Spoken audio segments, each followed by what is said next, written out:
Hi there, everyone. This is take two because we had a little bit of fun earlier with our screen sharing. So you're not going to see my face, but my name is Elke Naumberg.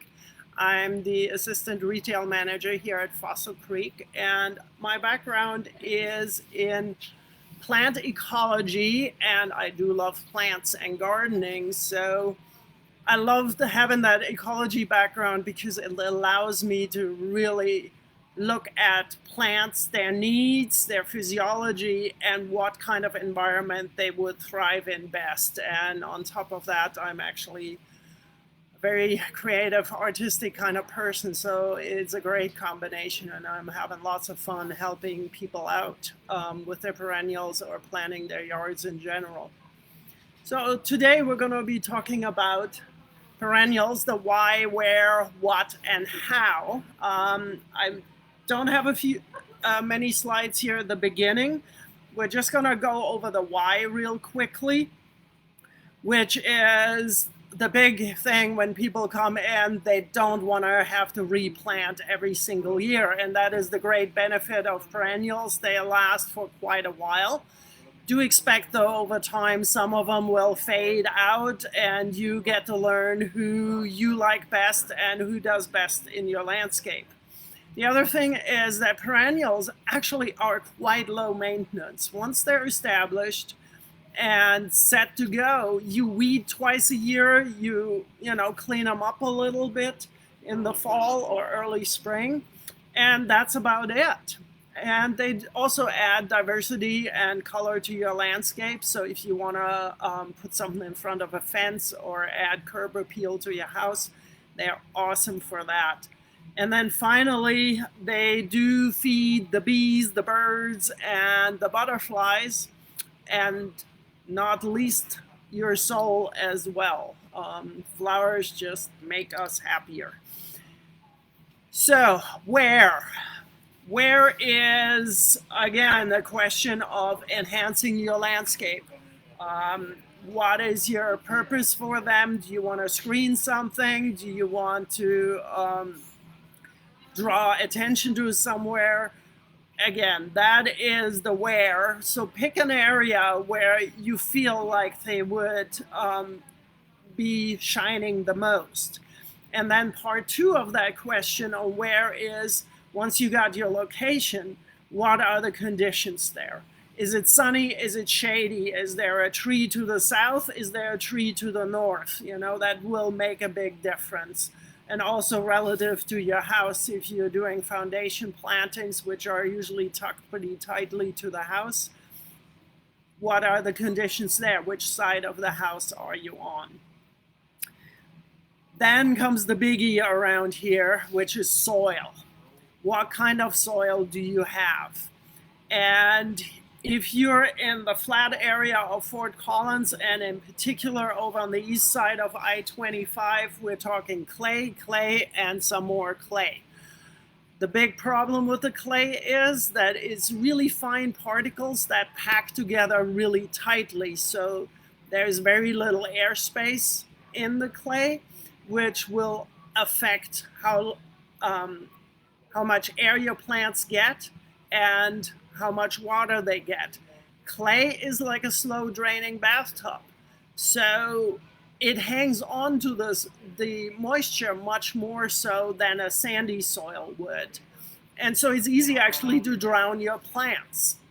We have a lot of customers coming in complaining about their plants failing, and often it is actually too much water.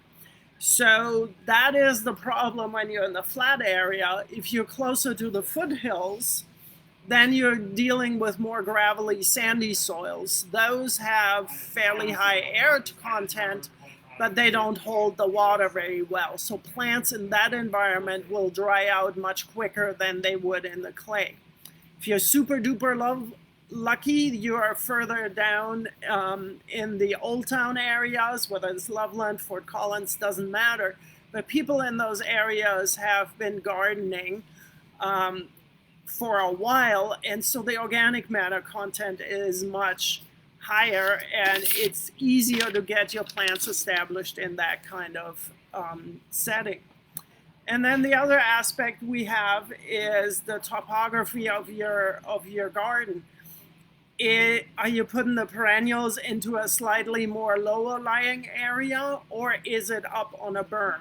Again, in a lower lying area, it will be moister, and you can easier drown plants there because the water will want to accumulate there. If you're building a berm, then that will be better soil, hopefully, and secondly, the moisture will drain out of there quicker, and so again, you have a little bit of a drier environment. Now, what size area are you looking at? How much space do you have? That will affect what kind of plants you're going to be able to fit in there. And then the big part of what is the design. What do you prefer? What do you like? And so I have a few slides here of some pictures that I just pulled off the internet to show you a couple of different aspects of perennial gardening, what it could look like. What it could look like. So here is a landscape that is actually down in Pueblo. And this is a super xeric composition of different plants here. It's mostly pinks, whites, and yellows. So that is kind of a color choice, you know, which colors do you like to put together? Again, in this aspect, we have the pink, yellow, and the white. You could just go with pink and white. You could go with a simple monochromatic scheme where it's just variations on a single color. You can do a color riot where it's pretty much something of everything. Though, caveat here is often a little bit less is more. If you put more colors in, make sure you have nice big blocks of them so that the eye has something to land on and doesn't just get lost. So one plant of this, one plant of that, one plant of something else often doesn't give you as much of an impact as you would love to have in your garden. So this is color and xeriscape here. So there's two things here. Xeriscape means these are lower water requiring plants.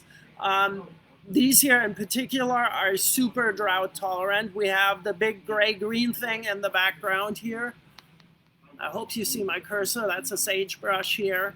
These here and this one here, and there's another one all the way in the back here. That would be penstemon or beard tongues. This here is a princess plume. This is primrose. Here's a little dianthus, garden pink. And this one, I'm not exactly sure what it is. There's a couple of different possibilities. Again, this is a very low water type of landscape. The other option with color is you, again, pick something that is a similar color theme. This here is kind of an yellowish, orangish version. Most of these plants are actually also quite drought tolerant. We have here the cone flowers that are usually a pinkish color, but this is a selection that is a little bit more of an orangey yellow. We have the blanket flowers here in the foreground. This one, again, I'm not exactly sure what it is. There's a couple of different options. These are red hot pokers. And over here we have some coral bells, which are great.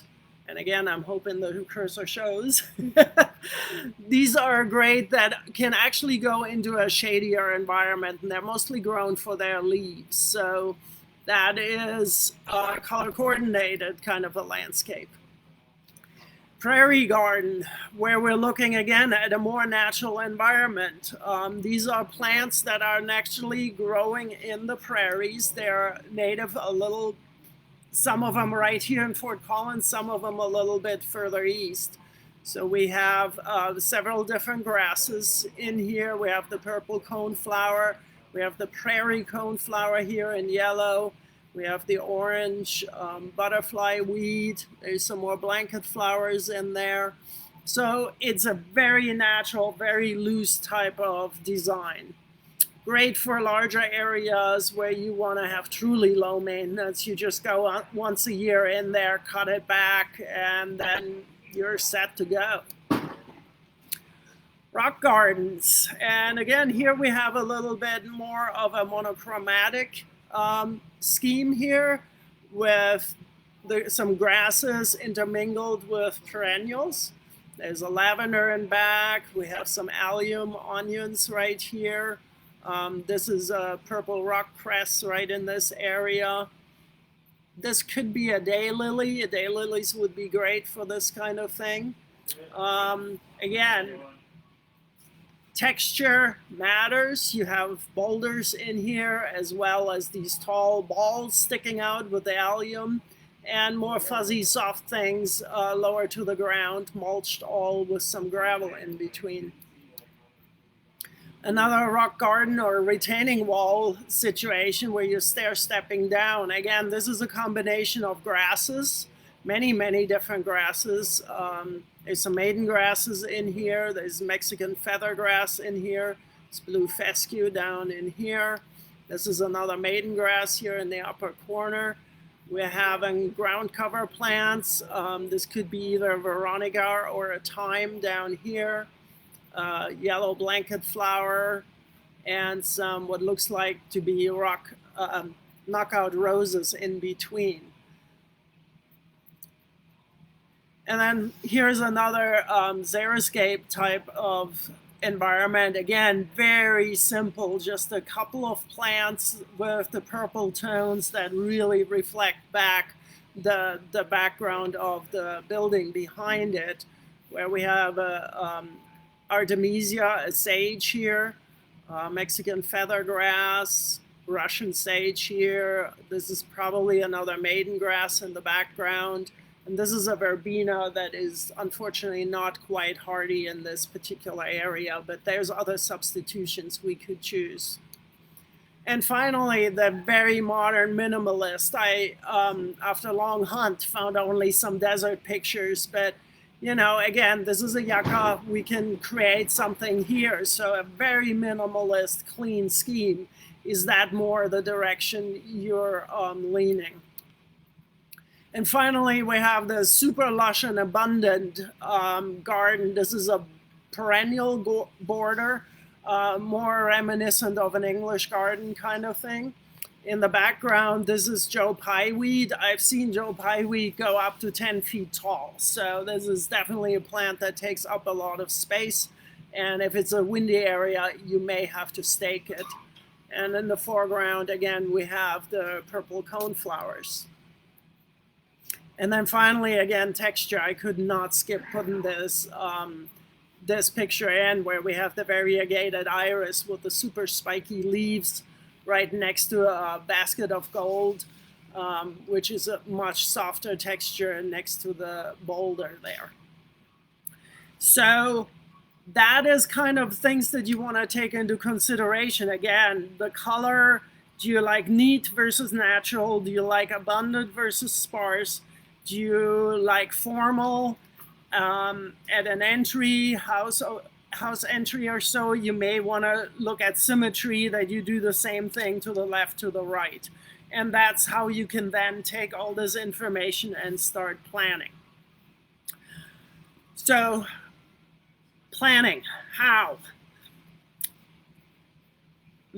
Measure out your area, and a great tip is use a garden hose to lay out the area so you can get your garden bed, the shape of it, and all of that laid out in a way that looks good, and then measure it out, and you can create a scaled drawing. Ideally, you don't have to do that, but it helps for sure. And then come on in to a nursery or somewhere else and look around, or go online and do the research online. What kind of plants you like, what kind of plants are amenable to your environment. Again, taking into consideration how much sunlight and what kind of soil conditions you have. with the caveat that soils can be amended. Be a little bit flexible once you go shopping, because not every nursery can carry everything. It's downright impossible these days because plant breeders have produced so many different varieties. And here are, let's see, here are a couple of great resources for you. I'm just going to open a couple of these up. So this is just Perennials for Perennial Gardening publication by the Colorado State University Extension Service. And it popped up over here. There we are. So it gives you an outline of different perennials. You know, up top we have a sedum, penstemon, salvia.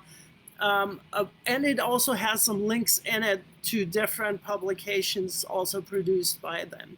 And then you have these really nice long lists. Unfortunately, they didn't have room to put in pictures of the flowers, but it gives you a great idea on where to start, what are good plants for the front range that you could use. And it gives you, again, some information of what these plants prefer. You know, this one here, the butterfly weed, likes better drained soils. It is a xeric plant. And C, I'm not sure I remember what C stands for. Oh, flowers that are great for cutting. So they have a key up here. So this is a great publication. And then we have others as well. If you're looking at more native kind of planting, we have, whoops. We have the, for the front range, there's specifically a publication that shows you the plants that are great for here. And it popped open right here. So there it is. Again, it's a different look when you're looking towards native plants. It's a little bit more looser environment rather than the super lush environment or super structured environment generally. And again, they give you a lot of information, background information here on the plants, where to find them, what to look for.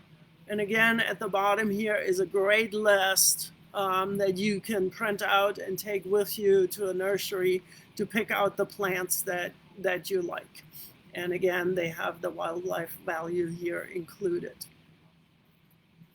So let's go back to our presentation here.